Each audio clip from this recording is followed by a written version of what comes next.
The National Association of Realtors put out their index for new contracts that went in February, so these are new agreements to buy homes. It was up 9% from a year ago. That's good. It was down by about 0.5% from January, and we continue to see a lot of data that reflects the same trend. If you look back to a year ago, the housing market is doing better, significantly so in some parts of the country, but compared to January, compared to December, we're not seeing a whole lot of month-over-month gains.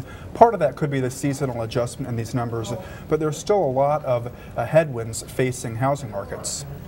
So what happens between, so we have the data at about contracts being signed to buy homes, right? So what happens between that and the actual sale of homes, and how is that feeding into the rest of the data? Normally, the pending sales index is a reliable indicator about tracks about a month ahead of where existing sales will come in. So this should give us a good idea for where the March numbers would come.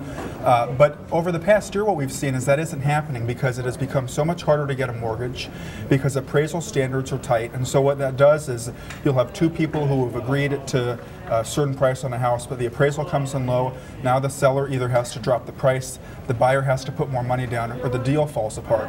And so you have a lot of buyers who were under contract in December, the deal blew up, they'll be under contract again in February. You're now counting those each time as a pending sale, but it's not actually closing. So it may actually be painting a better picture of the market than what is actually happening. So, I mean, if we had looser lending standards in terms of appraisals, and we had the banks saying, okay, your credit's good enough, even if it's not perfect, then this wouldn't be happening. Is that's what we're... Yeah, that's certainly got to be a piece of it right now.